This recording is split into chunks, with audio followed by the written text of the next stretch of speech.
Qui sont-ils? Quelles sont leurs attentes et leurs enjeux dans leur statut de collaborateur? Bienvenue dans Collaborator. L'objectif de ce podcast est de porter la voix et les attentes des collaborateurs pour permettre aux avocats, experts comptables et autres professions libérales réglementées et aux cabinets d'être plus en phase. Chez Neria, nous accompagnons gratuitement ces professions dans la recherche du cabinet qui correspond à leurs critères. Parce que chaque collaborateur est unique et que chaque expérience en cabinet l'est tout autant, si vous êtes à la recherche d'une nouvelle collaboration, prenez rendez-vous avec nous, on sera ravis de pouvoir échanger. J'en profite pour vous inviter à faire un tour sur notre site internet. Beaucoup de contenus gratuits sont disponibles pour vous accompagner dans vos recherches. Les liens se trouvent dans la description de ce podcast.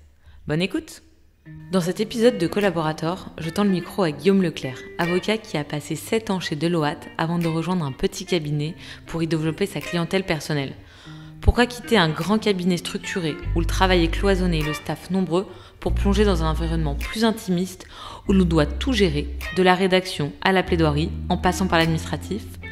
Quels sont les véritables enjeux, les risques de ne pas réussir à développer sa clientèle et comment s'adapter à une pratique radicalement différente malgré la même spécialité? Dans cet échange, Guillaume revient avec franchise sur son parcours, son recrutement, son onboarding et ses attentes face à ce changement de cap professionnel.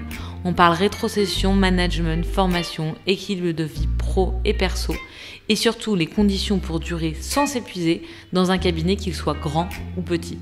Un témoignage qui se veut concret, chiffré, où il partage aussi ses réussites et ses échecs, ainsi que sa vision dans une collaboration humanisée, bienveillante et qui fait sens en 2025.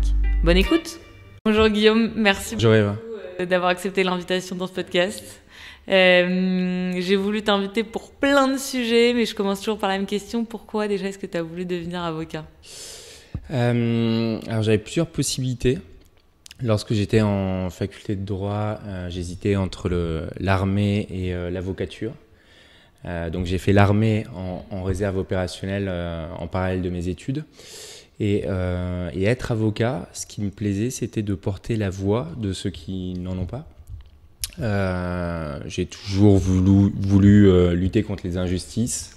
Alors quand elles s'appliquent à moi, j'ai appris à me défendre, mais je veux vraiment au quotidien défendre mes clients et en particulier les PME et les dirigeants. Ok. Et quand tu commences le droit, parce que là, ça fait plusieurs années que tu exerces, mais tu sais dès le départ justement quelle est la spécialité que tu vas vouloir faire. Et là, tu me dis directement les PME, les dirigeants. J'imagine qu'en première année d'études, c'est peut-être pas encore aussi clair. Comment ça s'est fait? Il y a eu un cheminement peut-être sur tes études, stages et peut-être aussi première collaboration où ça s'est dessiné? Ça s'est dessiné au fur et à mesure de mon cursus universitaire. Initialement, je me dirigeais plutôt vers le droit de la concurrence et en particulier le droit européen de la concurrence. Ça me faisait rêver les institutions européennes et tout le système qui a été construit autour, qui est quand même passionnant d'un point de vue juridique.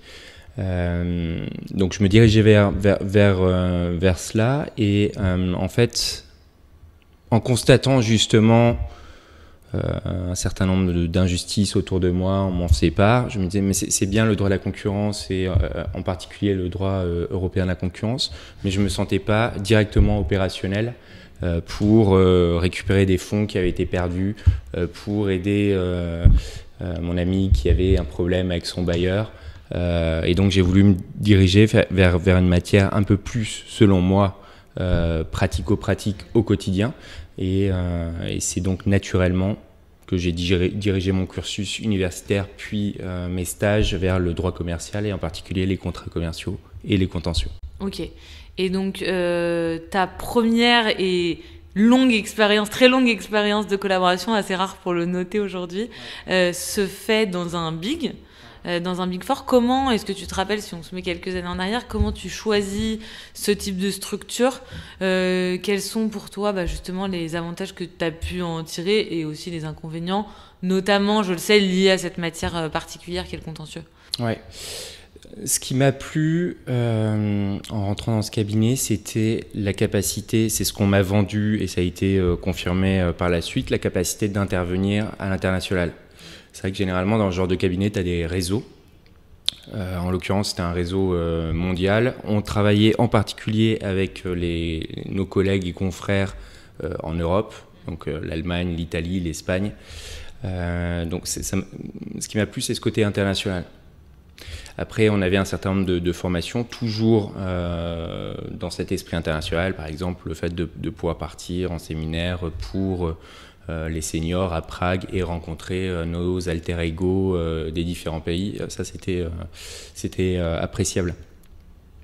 Après, bien sûr, quand tu intègres ce genre de cabinet, ou ce qu'on appelle, pour commencer à glisser doucement vers le sujet, les gros cabinets, là, en l'occurrence, c'était un cabinet de plus de 600 personnes en France. Quand tu rentres dans ce cabinet, dans ce type de cabinet, tu sais pertinemment que tu vas beaucoup travailler, et en particulier les 2 premières années. Donc, bien sûr, là, tu mets de côté, parfois, même souvent, l'équilibre vie pro, vie perso. La conséquence de ça, mais tu ne le vois pas forcément sur le moment, c'est que tu as accumulé un grand nombre d'heures de travail, et en 7 ans d'avocature, de barreau, eh bien, ça permet d'avoir une certaine expérience déjà. Et est-ce que on va venir un peu sur, pas tant les limites, mais en tout cas ce que tu retrouves pas forcément justement dans ces cabinets-là. Est-ce que justement pour le contentieux, je me dis, on a affaire au même type de dossier. Alors l'avantage, l'intérêt, c'est que tu le disais, toi tu as des dossiers internationaux, c'est ce qui t'intéresse, tu as accès à des clients qui sont des gros comptes. Mais du coup, est-ce qu'on voit aussi une diversité de dossiers sur du contentieux? Peut-être moins sur le contentieux. Ça se voit plutôt. Alors, on sait, c'est d'ailleurs toujours ce que je fais, du conseil en droit commercial, des contrats commerciaux et du contentieux. Ça se voyait plus sur les contrats. Les contentieux, en fait, on arrivait généralement en bout de chaîne. Par exemple, récemment, j'ai eu un dossier avec nos collègues italiens qui nous ont dit, bon voilà, on veut exécuter une décision de justice, le débiteur est en France, est-ce que vous pouvez engager les mesures appropriées, ce genre de choses. Donc on voyait, en fait, en bout de chaîne, on appliquait du contentieux franco-français de voie d'exécution et ce genre de choses. Donc la diversité se voyait moins en contentieux. Mais on a pu quand même voir un certain nombre de dossiers différents, et bien sûr, c'était formateur. Et est-ce que, on va venir juste après sur ton changement et justement un peu tout ce qu'on voit comme intérêt ou les limites, mais est-ce que quand on est dans un cabinet de cette taille-là, qu'on est collaborateur, qu'on a 3, 4, 5 ans d'expérience, on a la place de développer, alors pour soi déjà, est-ce qu'on a le temps, et ou pour le cabinet? Tu fais bien de distinguer les deux. Et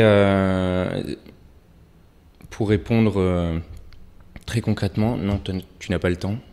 Et il y a plusieurs strates. Parfois, on te dit, écoute, oui, mais tu fais ça quand tu as le temps. Et en pratique, généralement, tu n'as pas le temps.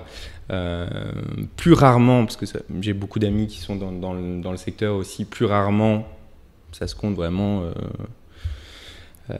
et ça doit être 1, 2, 3 amis, où c'est un peu plus open. Et généralement, et c'était mon cas, on te le dit limite clairement. Moi, on m'a dit, mon ancien associé m'a dit, si tu veux développer ta clientèle personnelle, tu le fais le soir ou le week-end. Et donc c'était d'une certaine manière assumé. Et lorsque c'est pas autant assumé, c'est insinué. C'est-à-dire, on te fait comprendre, écoute, tu as une rémunération confortable. Bien sûr, même si tu es avocat libéral, qu'en théorie, tu es censé être indépendant et pouvoir développer ta clientèle personnelle, et ben, en pratique, compte tenu des rétrocessions qu'on te cède, bien sûr, tu as l'exclusivité pour le cabinet. Et est-ce que tu as réussi, en étant dans ce cabinet-là, à faire cette bascule et te dire, ok, maintenant, à partir de maintenant, je commence à développer, et il y a quelque chose qui a switché un peu dans ton esprit, dans ton cerveau, dans ton état d'esprit, ou est-ce que tu as dû attendre d'en partir pour en fait enlever un peu ces chaînes-là et pouvoir aller vraiment conquérir ta propre clientèle perso?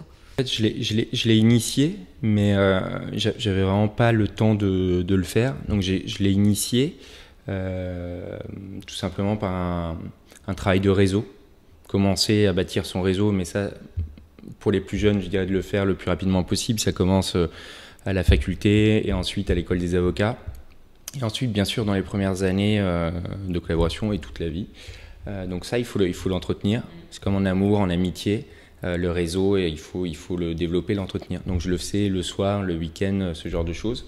Et c'est vraiment depuis mon changement que là, je vois vraiment la différence entre ce qu'on appelle les grands cabinets et des cabinets individuels de plus petite taille. J'en ai fait aussi il y a plus longtemps, donc j'avais déjà cette différence en tête. Là, tu ressens le fait d'être un vrai libéral et réellement indépendant. Alors bien sûr, il faut produire, il faut être réglo, mais tu peux t'absenter pour une audience, pour un client personnel, éventuellement partir un peu plus tôt un jour, ou si tu as une période de creux au cabinet, avancer sur un contrat pour un client personnel. Et est-ce que justement, on va y revenir là-dessus, quand tu te dis, ok, là maintenant j'ai envie de développer, d'ailleurs on va savoir, tu pourras nous donner les raisons pourquoi à ce moment-là, plutôt qu'il y a 1 an, ou il y a 3 ans, ou pas maintenant. Mais surtout, tu te dis, directement, il faut absolument que je cherche un petit cabinet parce que je sais déjà que j'aurai l'espace pour développer. Ou est-ce que tu te poses encore la question de te dire, ok, est-ce que je dois encore aller dans des plus gros? Est-ce qu'il y a des plus gros qui vont me permettre quand même de développer, parce qu'en fait, il n'y a pas juste 2 mondes. Quelles sont les questions que tu t'es posées et comment tu as réussi à trouver les réponses et te dire, ok, je vais là, finalement, dans un cabinet où tu es, si je dis pas de bêtises, avec un associé et toi? C'est ça. Je pense qu'il faut sonder ses envies. Moi, la structure que je connaissais avant, c'est-à-dire celle des gros cabinets, mais pas uniquement juste le dernier, en fait, te permettait pas de développer la clientèle personnelle comme on le disait, et surtout je me sentais bridé dans mon esprit d'entrepreneur, dans ma volonté de développer ça. Je voyais le métier d'avocat un peu à l'ancienne, c'est-à-dire que tu es avec un collaborant, un maître qui t'apprend le métier, et progressivement tu développes de ton côté. Tu développes tous les autres aspects que la technique. Bien sûr, les premières années, c'est hyper important la technique.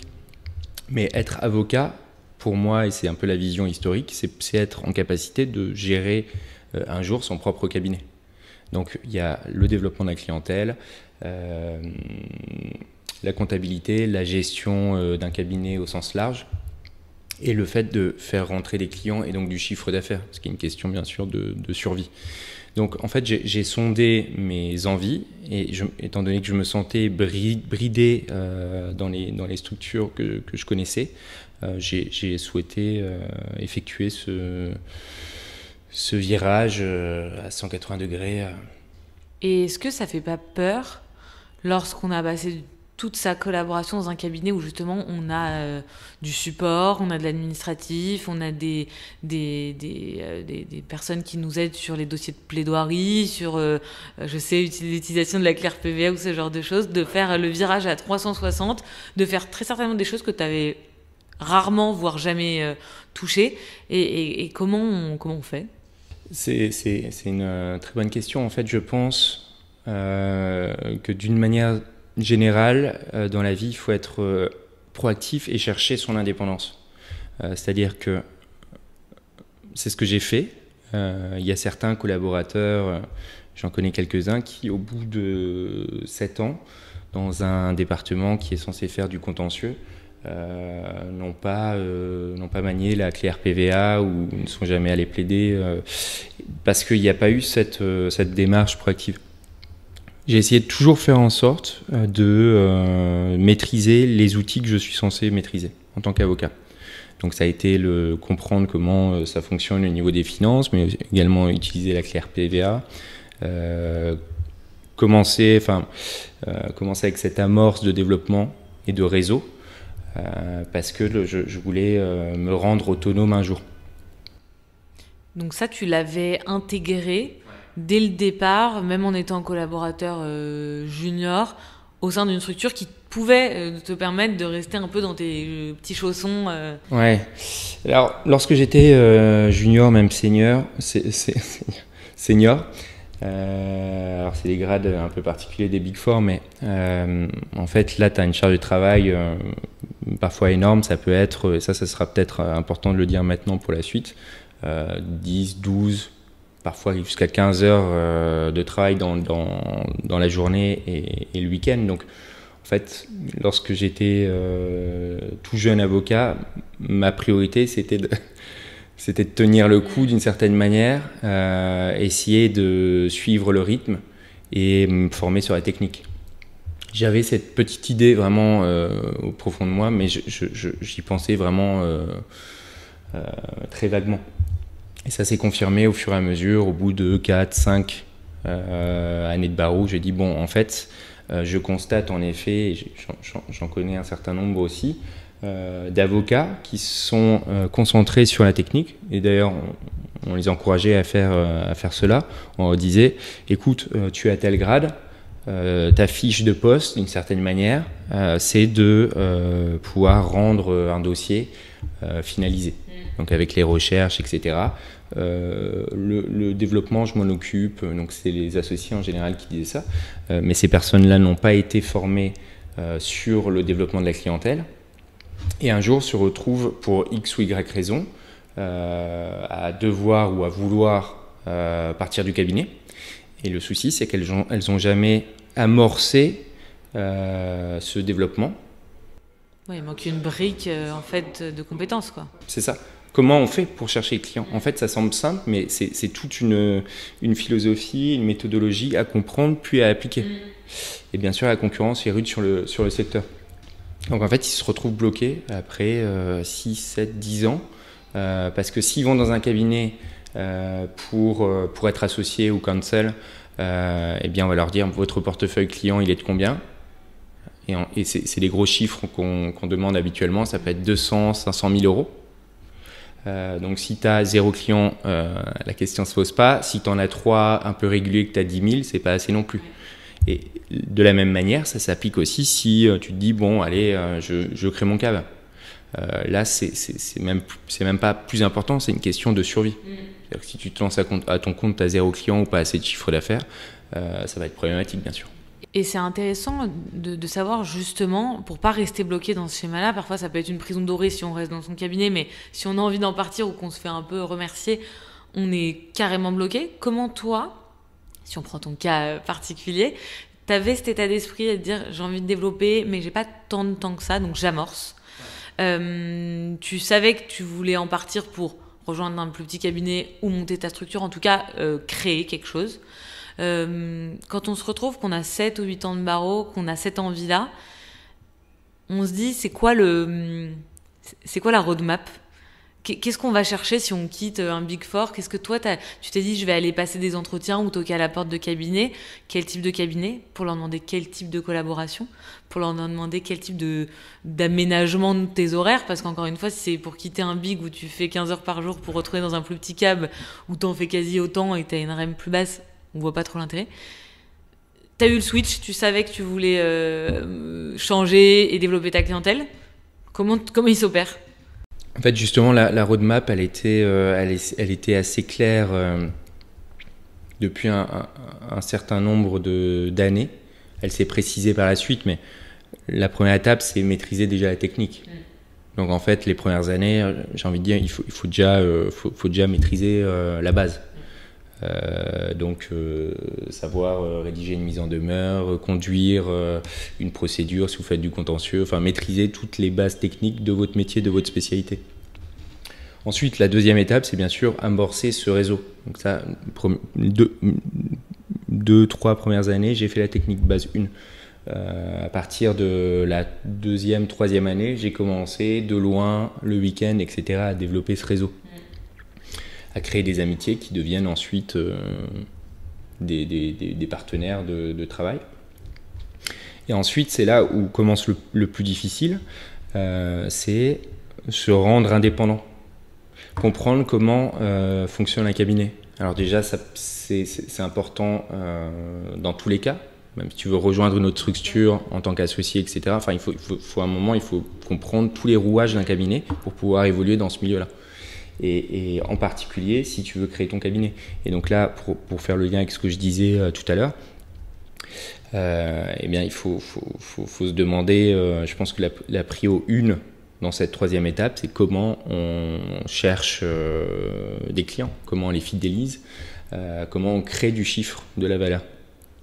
Et ça, c'est assez compliqué. Alors, il y a des professionnels comme vous et les personnes qu'on connaît, qu'on a rencontrées, qu'on fréquente ces derniers temps. Il faut être curieux. En fait, tu as 1 milliard de choses à maîtriser, à comprendre puis à maîtriser. Donc ça va être les sujets, comment... alors il y a les 3 types de captation de la clientèle, les recommandations confrères, le fait de participer à certains réseaux style BNI, et puis ce qui marche, parce que maintenant tout est numérisé, ce qui marche bien sûr c'est le site internet et le référencement avec des outils poussés pour qu'au final un client qui tape son besoin sur Google se retrouve sur ton site internet, et surtout parce que tu en as 20 ou 30 des étapes, que tu transformes l'essai d'une certaine manière pour que tu signes ensuite avec ce prospect devenu client. Et est-ce que tu t'es dit, en partant donc d'un gros cabinet, tu t'es mis un objectif en te disant, ok, année 1, je dois en clientèle personnelle faire tant, et à toi de dire, ou, en tout cas les ordres de grandeur ou la progression que tu veux, année 2, tant, année 3, ou peu importe, et quand j'aurai atteint tel montant ou telle progression ou telle évolution, je quitterai une collaboration parce que j'estime que j'ai assez d'indépendance pour me lancer seule ou pour rejoindre un autre projet. Comment tu matérialises ton envie d'avoir ton métier d'avocat en tant que tel sur la 360 de manière complètement libre comme la profession on l'imagine, enfin voilà. Bah après alors je me rappelle ce que me disait un professeur d'université que j'apprécie beaucoup. Il me disait, il est important pour tous les professionnels, et en particulier pour les libéraux, de diversifier les sources de revenus. Donc, pour répondre frontalement à ta question, j'ai des confrères qui se sont déjà lancés à la sortie d'école, ça c'est le plus courageux et le plus admirable d'une certaine manière, qui ont eu la bonne idée, je pense, de diversifier ces sources de revenus pour se rassurer aussi et pour se sécuriser. Donc ils ont donné des cours en parallèle à la faculté ou ailleurs, ils font des permanences ici et là, ils font un peu d'aide juridictionnelle et en parallèle ils développent leur clientèle qui grossit au fur et à mesure. Donc en fait c'est là où il faut arriver à dégager suffisamment de chiffre d'affaires. Alors après, il y en a certains qui sont OK pour perdre 2 fois, enfin 50%, voire un peu plus de rémunération par rapport à la rémunération dans les cabinets. Il y en a d'autres qui se disent, en fait, je ne partirai pas tant que je n'ai pas au moins la même REM, et de façon consécutive sur plusieurs mois. Et à ce moment-là, éventuellement, ils entament la bascule. Et toi, qu'est-ce qui t'a permis de faire la bascule? C'était quoi les critères, les conditions sans quoi tu n'aurais pas pu partir de ton cabinet dans lequel tu n'avais pas, j'imagine, le couteau sous la gorge pour partir, mais tu avais cette réelle envie de changement, d'entrepreneuriat, d'évolution et tout ce qu'on a dit juste avant? Je pense que justement, c'est l'application des différentes étapes que je détaillais tout à l'heure. C'est déjà être suffisamment à l'aise sur la technique en se disant, là, j'ai besoin de plus personne. Ça, t'es à l'aise? Ouais. Okay. Grosso modo, je maîtrise le métier. Alors, on apprend toute nos vies, mais dans les grandes lignes, de façon à être autonome sur la technique. Et après, c'est mettre les outils en place. Alors, c'est se former soi-même en étant curieux. Il y a plein de vidéos sur LinkedIn ou sur YouTube avec lesquelles on peut se former sur les hard skills et les soft skills qui sont nécessaires dans tous les cas si vous voulez créer votre cabinet. Et ensuite, bien sûr, c'est la question de l'indépendance financière, de pouvoir amorcer la pompe de la clientèle personnelle et voir une certaine réponse, puis une certaine régularité. Mais quand tu vas voir, parce que là tu travailles avec une associée qui accepte, et en même temps dans tous les cabinets devraient le faire, que tu amorces justement ce développement de clientèle personnelle, et c'est encouragé, et j'ai envie de dire ça devrait être la base partout, mais ça ne l'est pas. Justement, comment dans les échanges que tu as eu avec cette personne, avec cet associé, ou dans les échanges que tu as pu avoir dans d'autres entretiens qui se sont plus ou moins bien passés, on l'aborde? Comment tu t'es rendu compte que dans ce cabinet particulièrement, tu allais concrètement pouvoir le faire? Parce qu'on le disait, dans ton ancien cabinet, c'était normalement autorisé, comme dans tous les cabinets, puisqu'on n'a pas le droit de l'interdire. Pour autant, on le sait de base, et dans les faits, ça s'est avéré, tu n'as pas pu développer.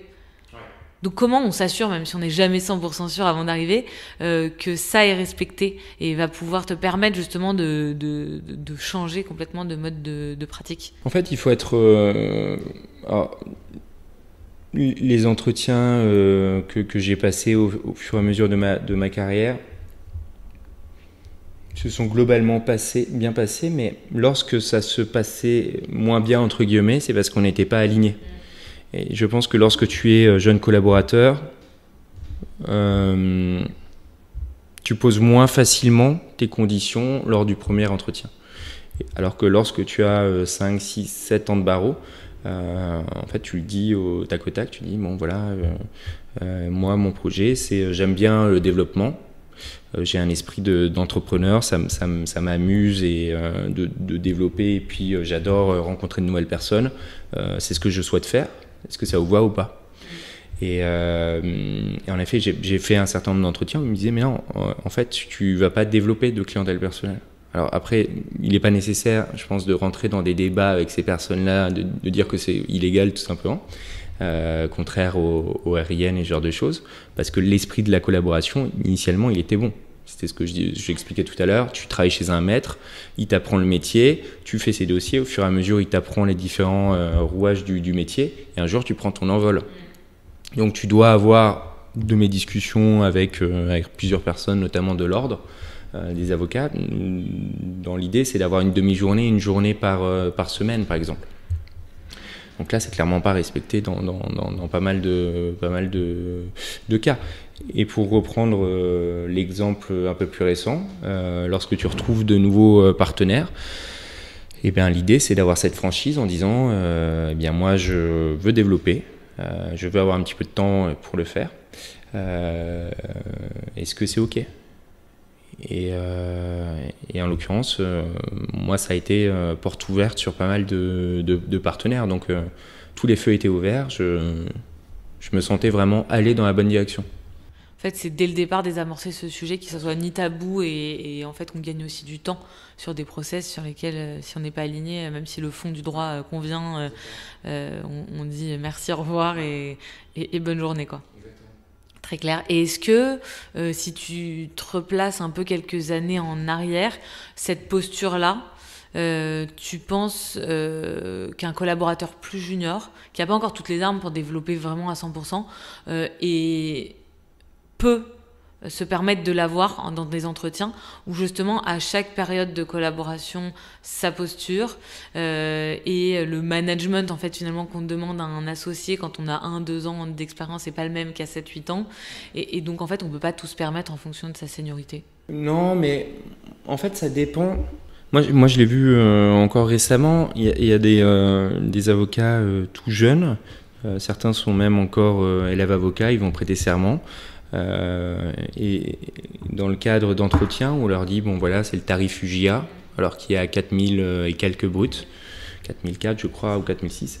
On leur dit bon voilà, ça sera ça à Paris, première année. Alors ça a été un petit peu revalorisé dernièrement.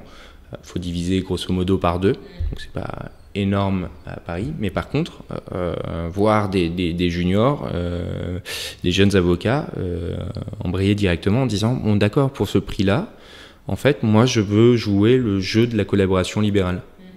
Est-ce que ça vous va? Donc moi je veux bien signer chez vous.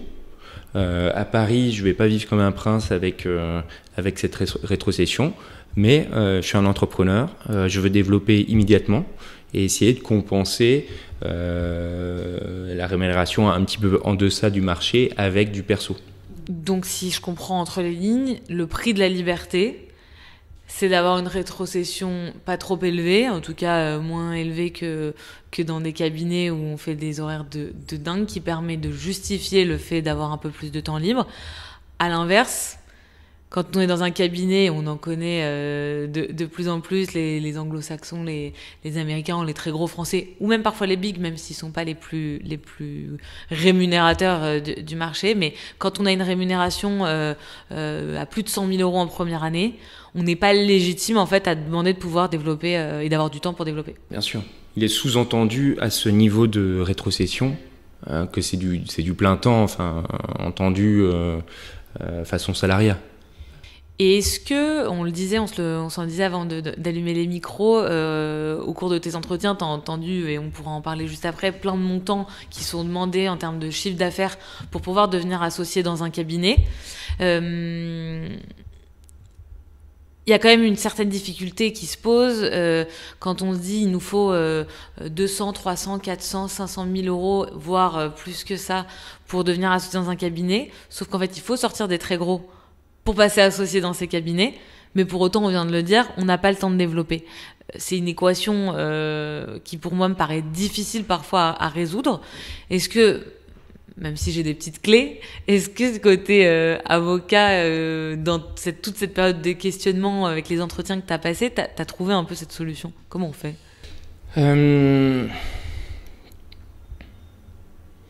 En fait, je pense que la bonne question qu'il faut se poser pour prendre la problématique à la fin, la bonne question qu'il faut se poser rapidement, c'est où je me vois, où je souhaite aller dans 5, 6, 7 ans. Il faut anticiper, en fait, le temps passe vite. Il faut avoir cette vision. J'ai un bon exemple, mon petit frère, il a 7 ans de moins que moi. Et il a choisi de faire un cursus juridique. Comme les autres personnes, les autres étudiants de son âge, il est très focalisé sur ses études. Elles sont bien sûr exigeantes.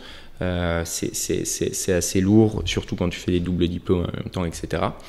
Mais il faut essayer parfois, lorsqu'on a un petit peu de temps libre, de se poser et de réfléchir à sa vie tout simplement. Et de là où on veut arriver. Et donc, la bonne question, et je crois que c'est toi qui en parlais dans l'un de tes excellents podcasts, c'est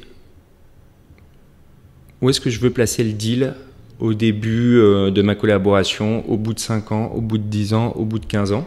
Et en fait, on voit des avocats un peu plus jeunes, peut-être la nouvelle génération qui arrive, qui dit, et je l'ai vu en entretien, je veux 7 000 euros par mois de rétrocession en première année, être formé sur les dossiers intéressants, avoir 3 jours de télétravail, tous les ponts du mois de mai, finir à 18h parce que après j'ai tennis, squash ou d'autres choses, voilà, au paddle.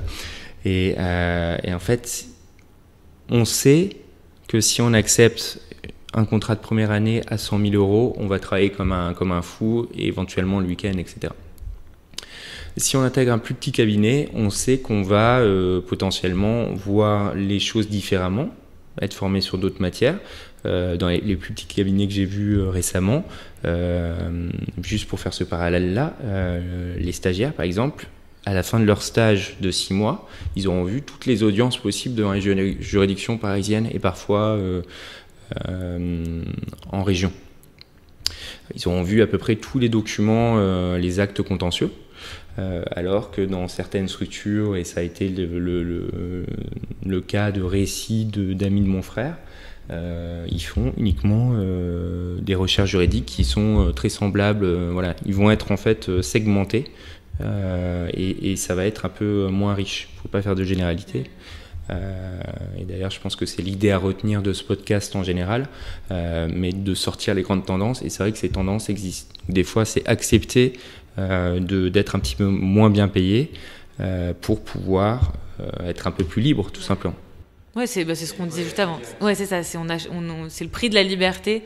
Ça passe aussi par cette rétrocession. Il y a quelque chose que je répète hyper souvent, qu'on m'avait dit une fois, et que ça m'a fait aussi changer l'approche et la compréhension de la rétro et de la collaboration, c'est que son cabinet est son premier client. Alors quasi monopolistique au départ, mais ça reste on peut le voir en tout cas comme son premier client, premier apporteur d'affaires. Il faut au maximum le diversifier. Et je trouve que c'était hyper juste et une bonne façon de voir de voir la chose et de pouvoir s'en défaire au maximum. Ça ne veut pas dire qu'on n'est pas reconnaissant de son cabinet, mais...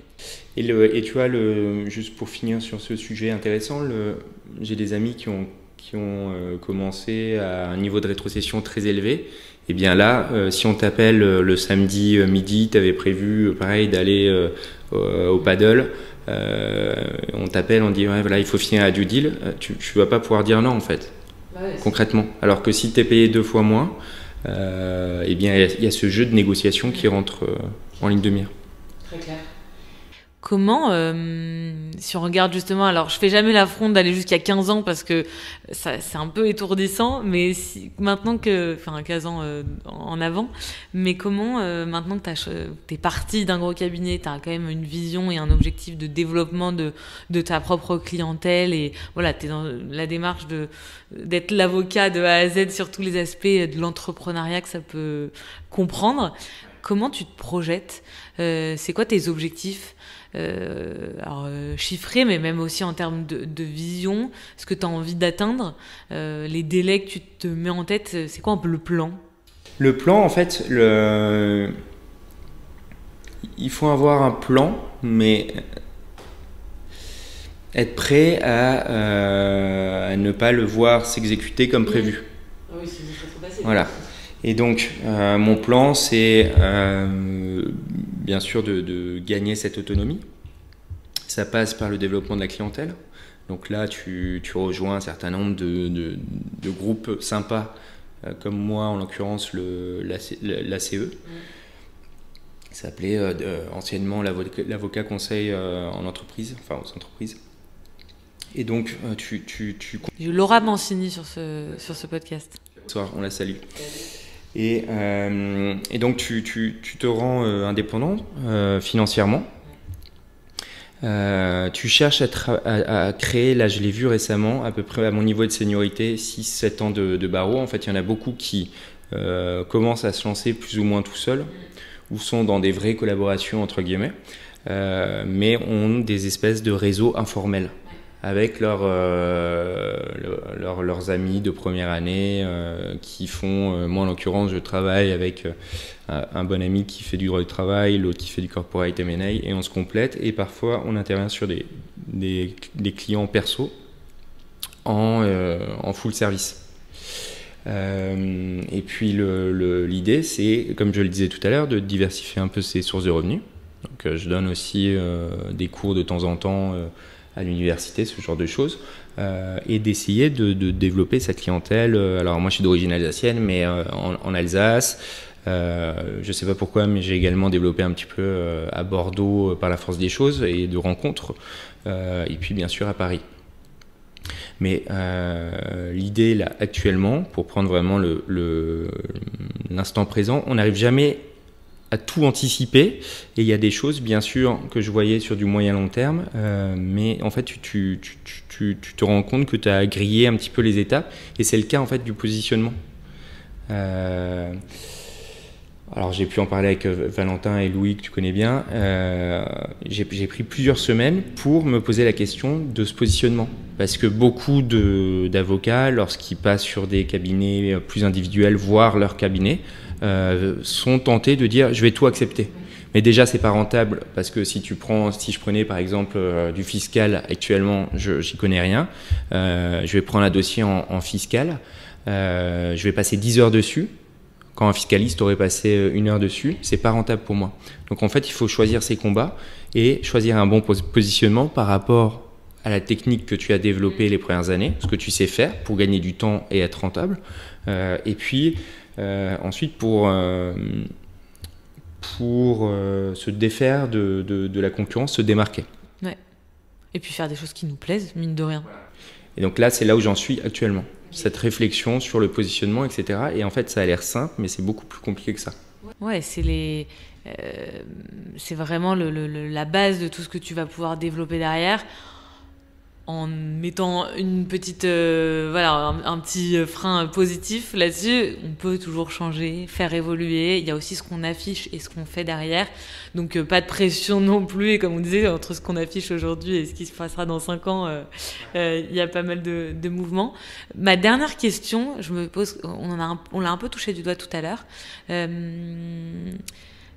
Pas trop difficile le passage d'une très grosse structure avec, au-delà des fonctions de support, tout un environnement, du monde autour de soi, des événements, du support, enfin voilà, toute une machine et une entreprise en fait, un petit monde, on travaille seul ou avec une associée, même si j'imagine que tu fais appel à des confrères, mais en tout cas on change complètement d'environnement. Comment s'est passé ce passage-là et comment tu l'as appréhendé, et aujourd'hui comment ça se passe? En fait, je pense que